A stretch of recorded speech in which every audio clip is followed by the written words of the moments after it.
ये चैप्टर शुरू होता है और हम देखते हैं एक बेसमेंट का सीन जहां से आवाज आ रही होती है कि ये काम क्यों नहीं कर रहा है। वो एक्सपेरिमेंट तो सक्सेसफुल था, ये ड्रग्स इन सब पे काम क्यों नहीं कर रहे हैं। हम देखते हैं कि एक्सपेरिमेंट करने वाला आदमी और वुइन होते हैं। वो आदमी वुइन से बोलता है, तूने सही से कंफर्म कर लिया था ना कि वो सब मर चुके थे, कहीं वापस से तो जिंदा नहीं हो जाएंगे वो अवेकेंड बिल्ली की तरह। वुइन बोलता है कि हाँ सर, मैंने सबको अभी कुछ मिनट पहले ही चेक करके आया हूँ। वो आदमी ये सुनकर अपने सर पर हाथ रखकर बोलता है, अबे यार मैं क्या करूं, ये सब तो मर गए हैं और मेरे पास अब इनफ टाइम नहीं। वो लोग मुझसे जल्दी रिजल्ट मांगेंगे, ऊपर से मेरे पीछे ट्रैकर्स भी पड़े हुए हैं। वो वुइन से बोलता है, जाकर और जानवर लेकर आओ, हम फिर से एक्सपेरिमेंट स्टार्ट करेंगे। वुइन बोलता है, ये आखिरी एनिमल थे जो हमारे रिसर्च के लिए बचे थे। वो आदमी बोलता है, तो जाकर और पकड़ के लाओ। वुइन बताता है कि लोगों को अब शक होने लगा है क्योंकि उनके एरिया से बहुत ज्यादा जानवर गायब हुए हैं। काफी रिपोर्ट्स फाइल हो चुकी हैं जिसकी वजह से पुलिस ने इन्वेस्टिगेशन स्टार्ट कर दी है। ये सुनकर वो गुस्सा हो जाता है और अपनी पावर से वुइन पर अटैक करता है।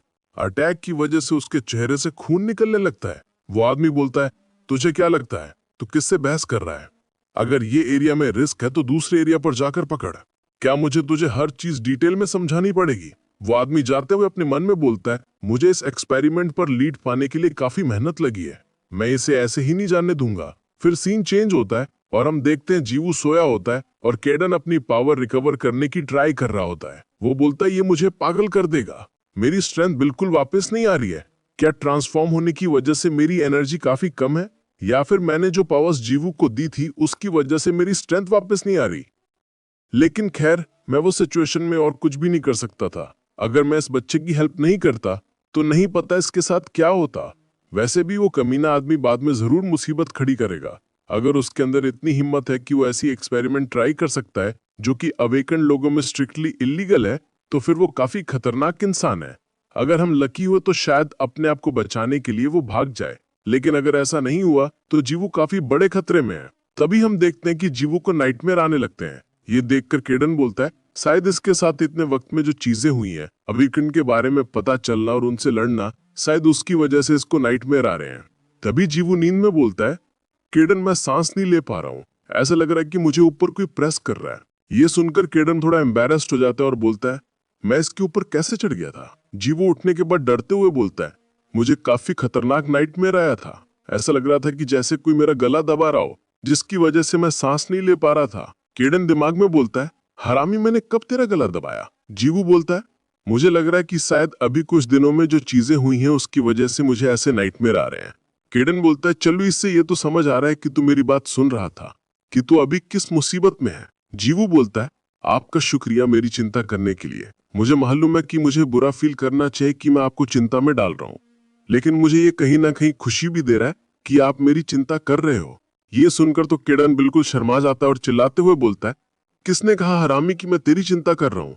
मैं तो तुझे ये सब इसलिए बता रहा था क्योंकि तूने पहले मेरी हेल्प की थी। तभी केडन सोचते हुए बोलता है, मेरे पास इतना वक्त नहीं दूसरों की चिंता करने को। लेकिन गाइस, हम सब तो समझ ही रहे हैं कि वो उसकी फिक्र करता है। खैर, कहानी में आगे बढ़ते हैं। केडन जीवू से बोलता है, अगर तुझे इतनी ज्यादा चिंता हो रही है तो चल मैं तुझे एक तरीका सिखाता हूँ अपनी एबिलिटीज को बढ़ाने का। तभी हम देखते हैं कि वो दोनों बेसमेंट में आ जाते हैं। केडन बोलता है, ये रूम काफी बड़ा है। जीवो बताता है कि यहाँ ज्यादा सामान नहीं है इसलिए ये बड़ा लग रहा है। केडन बोलता है, चल अब बकवास बंद करते हैं और काम पर आते हैं। अभी तक तू अपनी एबिलिटीज को अंधाधुंध इस्तेमाल कर रहा था, लेकिन जो तरीका मैं तुझे सिखाने जा रहा हूँ, अगर तू उसका इस्तेमाल करेगा तो काफी जल्दी तेरी एबिलिटीज इंक्रीज होंगी। लेकिन इसका मतलब ये नहीं कि तुझे इसके रिजल्ट्स तुरंत दिखने लगेंगे, इसमें काफी वक्त लगता है। ये तेरे ट्रेनिंग पे डिपेंड करेगा, लेकिन फिर भी ये गारंटी नहीं कि तू ये 1 साल या 10 साल में भी सीख पाएगा। जीवू बोलता है, मतलब ये भी हो सकता है मेरे अंदर कोई प्रोग्रेस ना हो? केडन बोलता है, मुझे नहीं पता, ये तो तेरे और तेरी बॉडी पे डिपेंड करता है। जीवू बोलता है, लेकिन आपने ये सीखने में कितना टाइम लगाया था? केडन बोलता है, बच्चे, मैं द ग्रेट केडन हूँ, ये तरीका ही मैंने बनाया, चल अब इधर आ।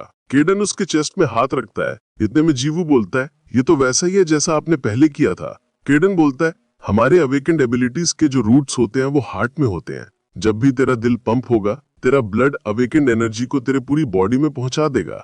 मैं अपनी अवेकेंड एनर्जी तेरे अंदर डालूंगा, जिससे तू अपने अंदर सर्कुलेट होती एनर्जी को फील कर पाएगा, इसको याद रखना। जीवू बोलता है, ठीक है। केडन बोलता है, चलो मैं स्टार्ट कर रहा हूँ। हम देखते हैं कि एनर्जी ट्रांसफर की वजह से जीवू को दर्द होने लगता है। केडन बोलता है दर्द को बर्दाश्त कर। जीवू के शरीर से एनर्जी ओवरफ्लो होने लगती है। इसी के साथ एक तेज रोशनी चमकती है और हम देखते हैं कि ये प्रोसेस पूरा हो जाता है।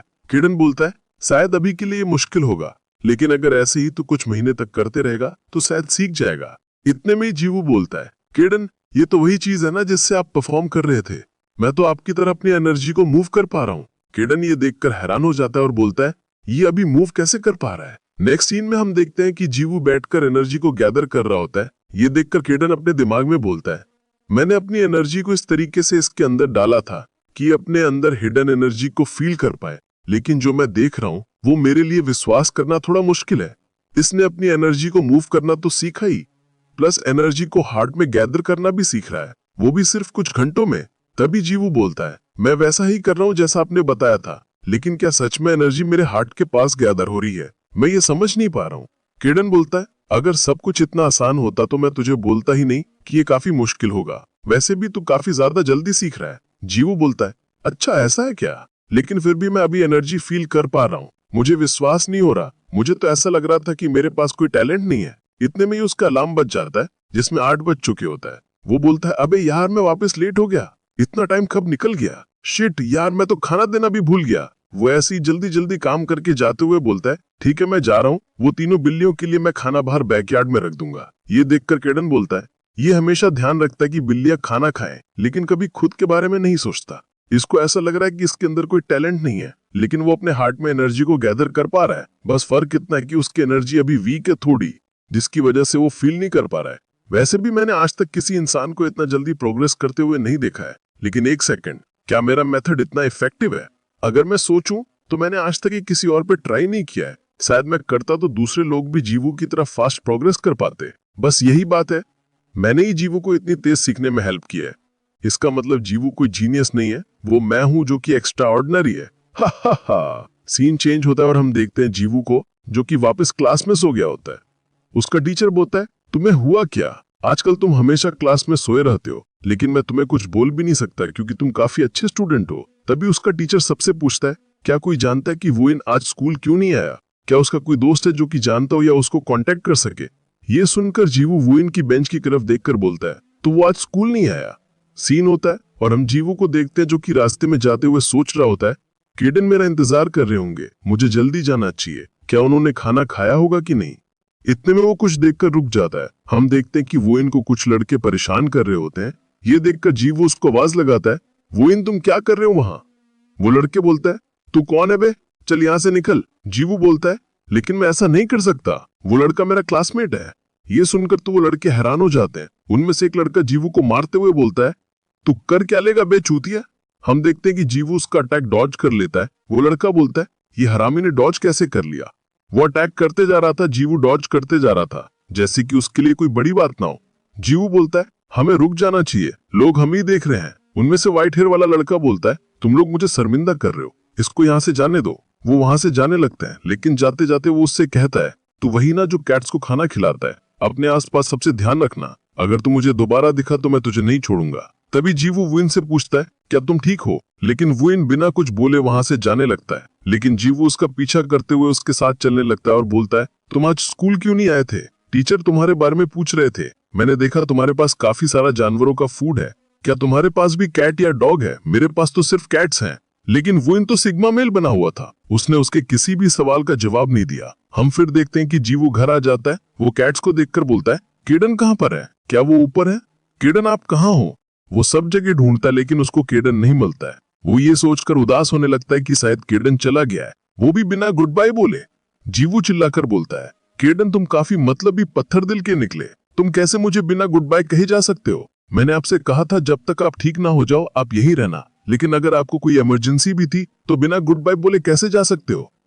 फिर हम केडन को देखते हैं जो कि आराम से टॉयलेट में पॉटी कर रहा होता है और बोलता है इस हरामी बच्चे को मैं नहीं छोड़ूंगा। इसी के साथ ये चैप्टर यहीं पर खत्म होता है। नेक्स्ट चैप्टर अगले वीडियो में आएगा, तब तक के लिए बाय बाय।